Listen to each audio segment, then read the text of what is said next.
Hello, my darlings, and welcome back to my channel. For those of you who are new here, my name is Miranda, and I am the Enchantress of Avalon.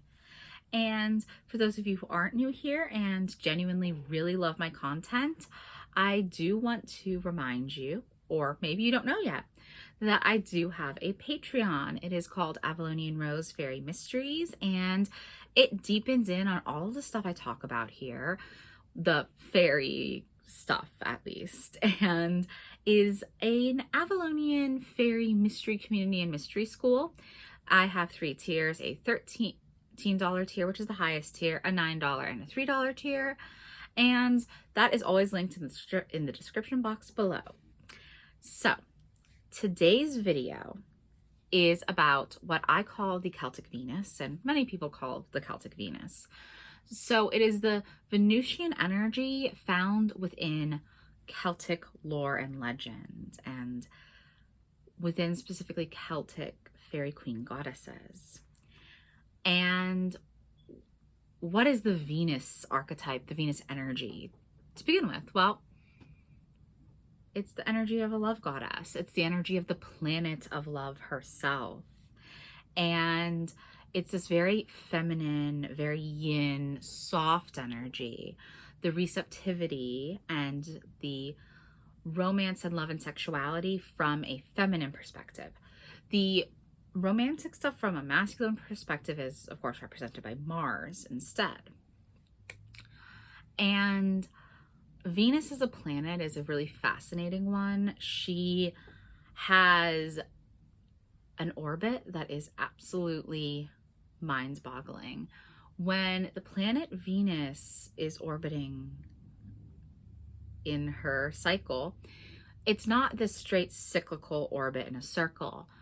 Instead, it forms a 5-petaled flower, which connects, of course, to the Rosaceae family plants, the rose family plants, most of which have a 5-petaled flower, and most of which are connected with the planet Venus. Think of roses, apples, hawthorn. All of these have 5-petaled flowers, and all are associated with that watery energy and the energy of the planet of love. So what does this mean in a Celtic perspective? So we're not looking at, Aphrodite or Venus, the Greek and Roman goddesses, but the energy of this planet and how that's filtering into the specifically Celtic lands. And because this energy does filter into other lands, that is how I would say that, Aphrodite and Venus, the goddesses, fit into the fairy lifestyle that I live and that I talk about on my website, whiteroseofavalon.life, and here on my YouTube channel. This energy of the Celtic Venus is so obvious in goddesses like Guinevere, Blodeuwedd, Rhiannon, Anya and Maeve in Ireland, Melusine and Isolde, and also even in my matron goddess Morgan Le Fay, when she is in her lover aspect, when we look at her stories with Avalon and Guiomar, and yes, in some versions she's obsessed with Lancelot, but that's a later edition. These fairy queens, who are goddesses in their own right, have stories so intrinsically linked with love, romance, sexuality, femininity, and fertility. And that is the beauty of the Celtic Venus. Having these stories brought to us that are love stories, that are about embracing the feminine side of life, that are about basking in your sexuality, basking in your feminine nature, and living from a heart-centered, love-centered intentions with your life. And when we're looking at the stories of these goddesses, we are seeing these little hints of how we can embody Venusian energy by being with the person that we love.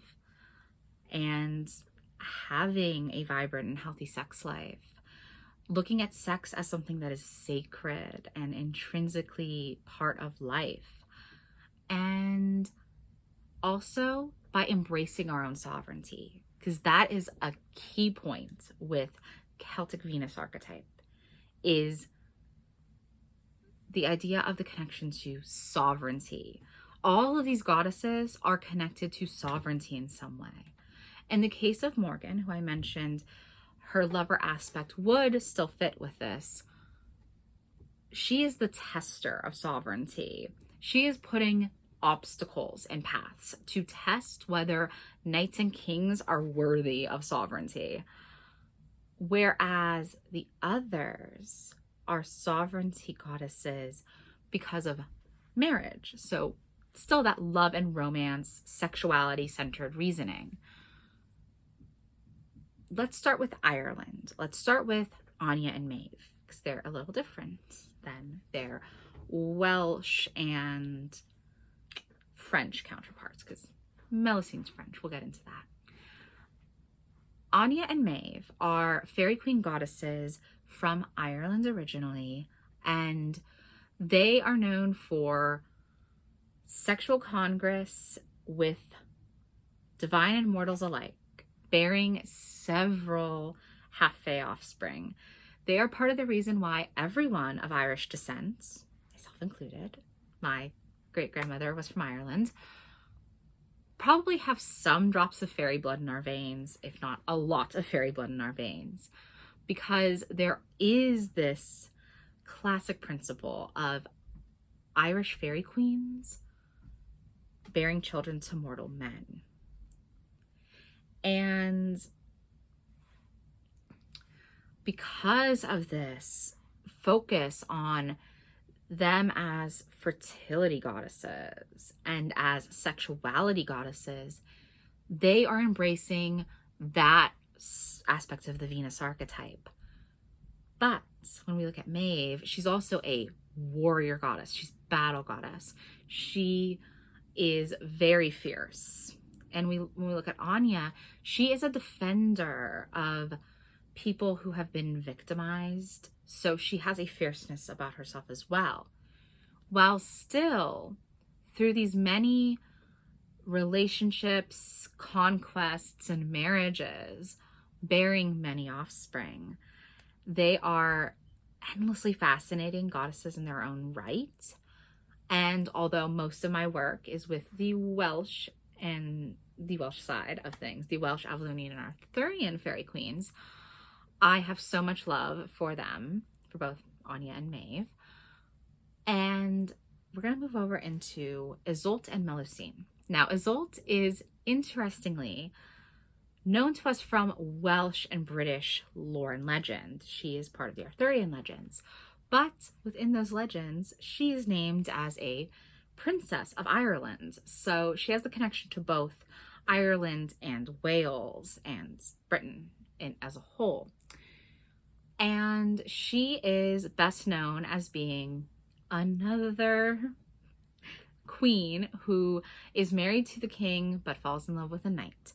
Although her story is unique in that she falls in love with Tristan prior to marrying King Mark of Cornwall.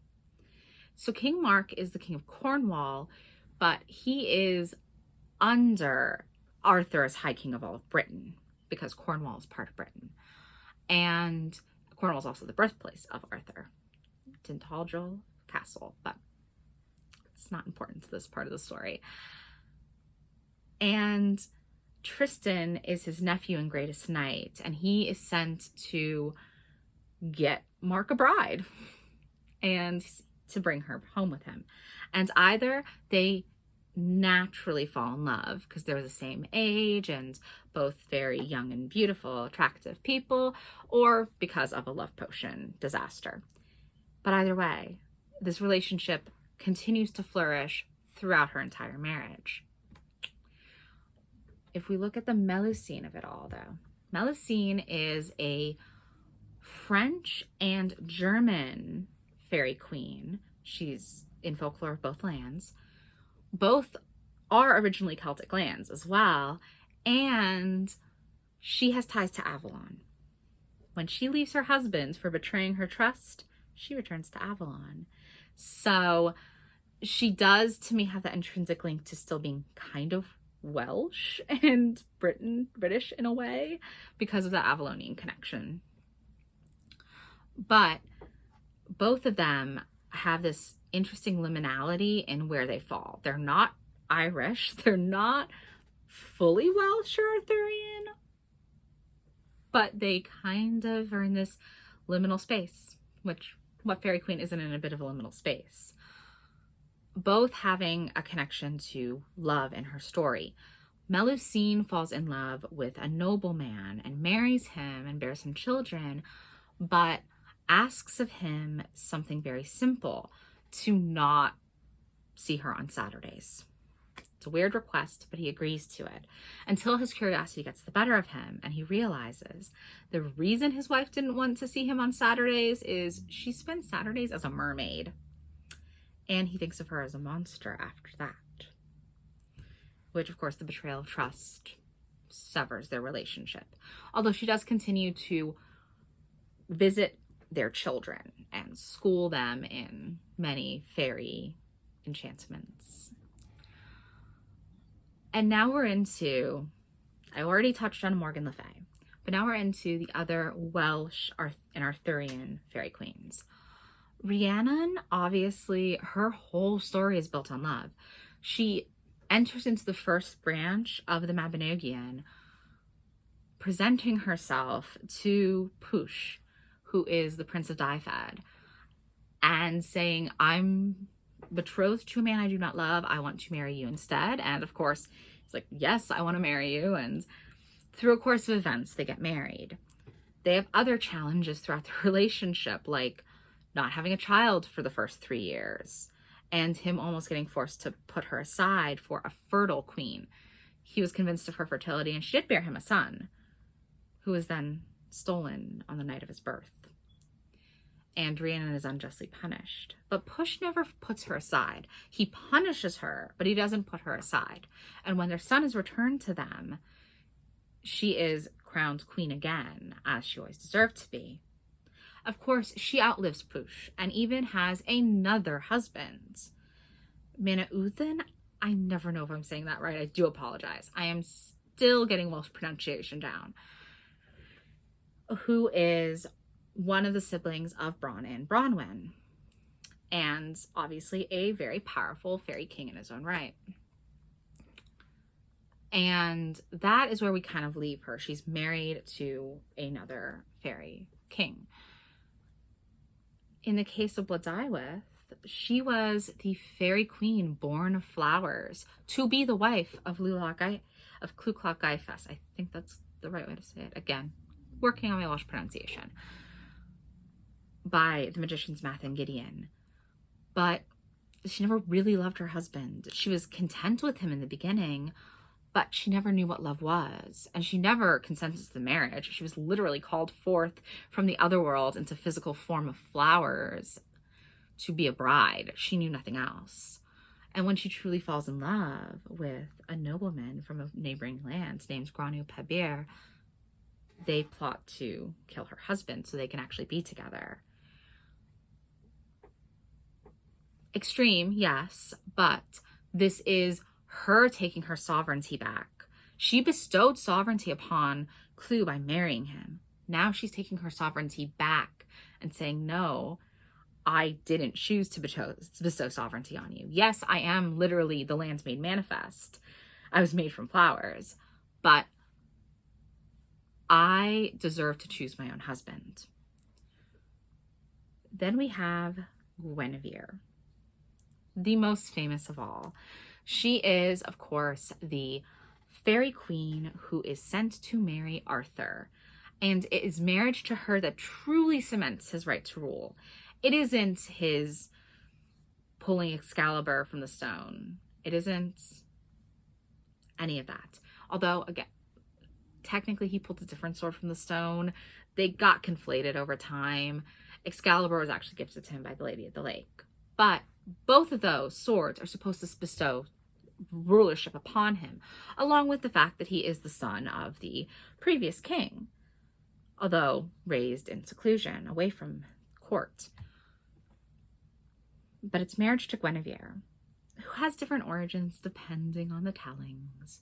In fact, some tellings say that her origins come from Avalon. I love those tellings personally.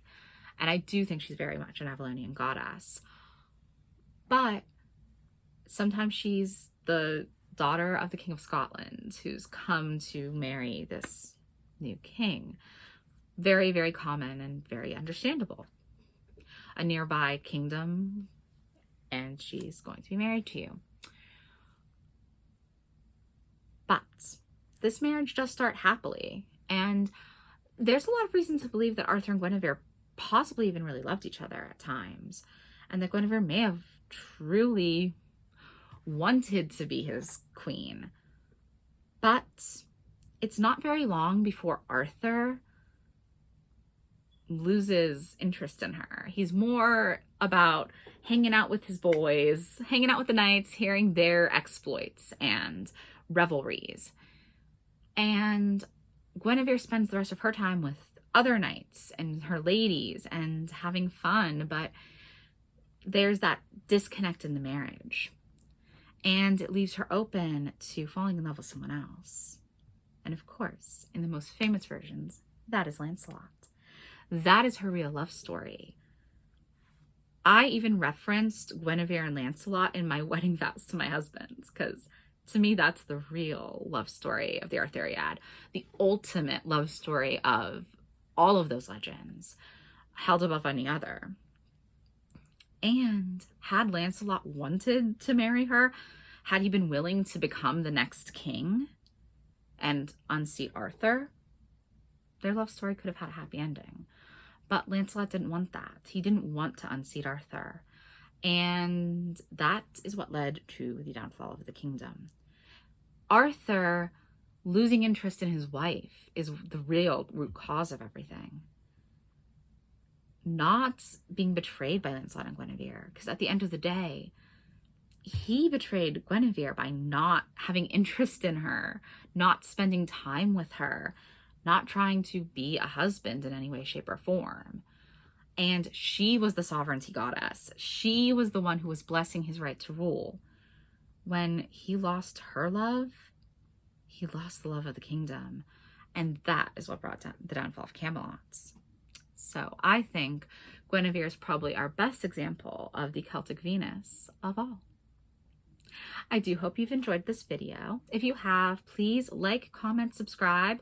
Check out my blog, whiteroseofavalon.life, and of course that'll be linked in the description box below, along with my Patreon, my link to my tarot services, which you could purchase on my website, and I do have a new offering of a channeled reading with a fairy queen of your choosing, one of 4 fairy queens, and my Discord is always linked down there too. It is free to join if you want to just kind of connect with me more over there. I hope you have a wonderful day, everyone. Bye now.